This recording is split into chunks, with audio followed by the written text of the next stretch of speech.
Oh, hello, all those people in YouTube land. It's how y'all again.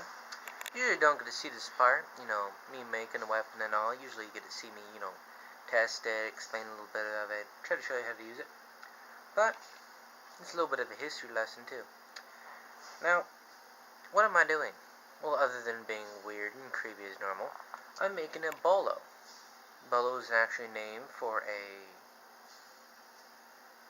two-balled or three-balled, but it's just called a bolo, okay? We don't need to use proper names here, okay? And what I'm making is a three-balled piece.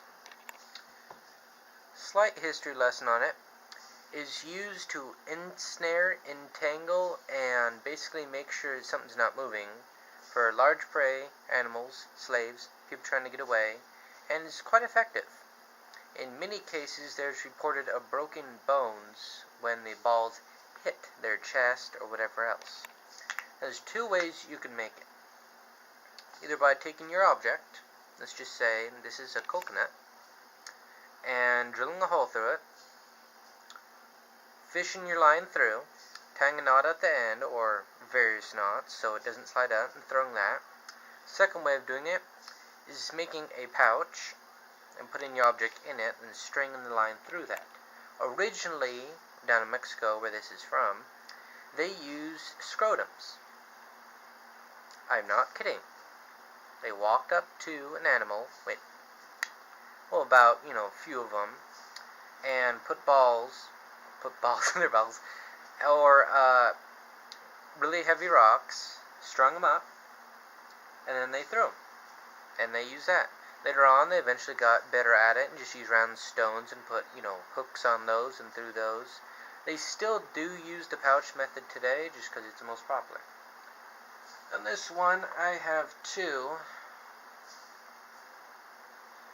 and I just made it out of yarn just to prove a concept.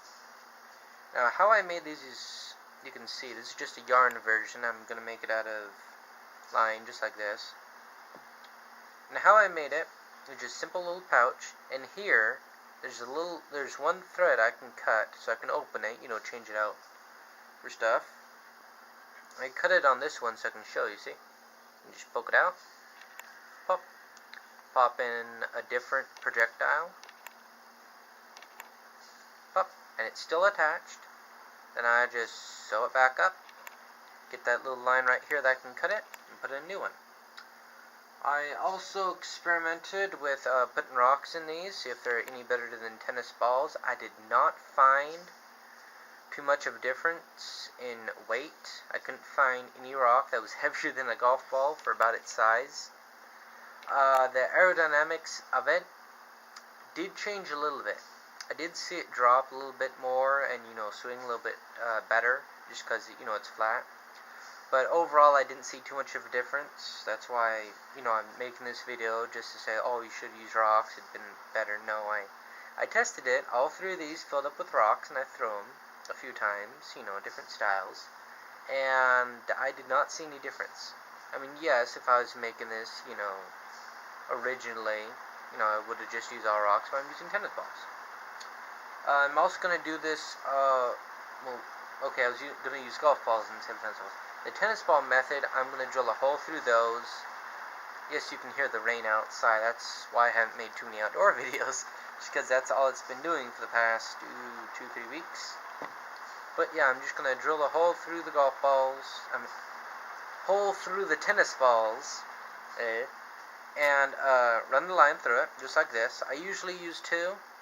That's just, just in case one snaps, the other one stays in place. And I will show you how to string these up, in a different video. But yeah, you can use two. You can just braid these off, braid three of them together, make a strand. I usually like to use two. If one snaps, the other ones stay in place until I can cut it off, fix it, or and reline it. And I do recommend when you do making these that you make the ball first, then string it. So if your line ever does become frayed or snapped, or you want to change it out, for something different, like your favorite kind of fishing line, then you can. I'll also be making a improvised one for you out there who don't have tennis balls, or golf balls, or don't have the time or resources to make one of these, I'll be making a cheapo version out of water bottles and fishing line, and I will explain what are the advantages of using these versus the tennis balls versus the water bottles. Mainly it has to do with force and weight. I'll explain this more when I actually throw them, but I just a little technical side of things before I actually do it. What happens with the water bottles, and you'll be seeing in the video, is that there's a lot of pressure. Okay, there's a lot of force when two balls hit. Okay, it doesn't seem like it, but it is. Okay, if these weren't protected, when I throw it, you would hear it. Okay, that's what you would hear. On two unprotected golf balls, you would hear. Let's get another golf ball. You would hear. Not too much noise. But also I'm using tennis balls for the unballed method, just because the felt on there kind of helps them fly a little bit better and a little bit truer. Also, the bolo is not a long-ranged weapon. Okay, just want to make that clear. It's not a long-range weapon. It's a short to medium-range weapon. You can make it a long-range weapon though by adding more weight.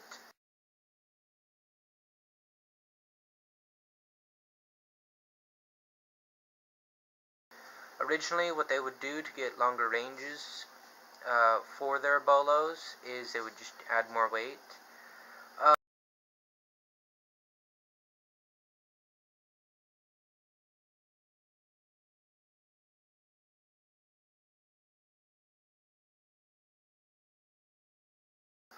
The amount of string that is required, or that I find best to use, is about 2 to 3 feet. Why is it 2 to 3 feet? Well, you want to cast a nice big net. And bolo throwing did evolve into net throwing, just because net throwing is very similar through a couple bolo styles of throwing. And overall, it makes a better flight path. If you have a smaller one, it's a little bit smaller flight path and harder to control. And also, the more balls that you have on there is easier to control, ironically, than it is with less balls.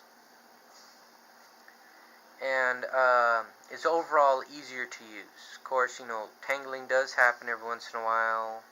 If you do use a string, fishing line, or anything, some people make these out of rope. Like really kind of thinnish rope, kind of like paracord and stuff like that. And that will work. I don't have any paracord currently, just because it is a pain to work with. Just to make a little mesh thing. It does not come in small. I could take the strands out and do it, but I'm not going to do that. And also, it wouldn't look as nice. I could try to restring these with a paracord. I might do that just because a whole bunch of slivers love paracord, even though I don't know why. For me, I like cotton cord. I love yarn, just because it's relatively cheap. You get a whole bunch, and it's pretty strong. One of these strands on here can hold 10 pounds, okay? This is probably the most that I'm ever going to put on this line, and this can hold up to about maybe 2.5 at the max, just because I'm not, really hauling them with a lot of weight, and I'm not really, chucking them really hard with a lot of force, just because you don't need to. It is mainly meant for an entangling, ensnaring, and disabling weapon. It is not meant to kill, though you can kill with it. It's just meant to, incapacitate it.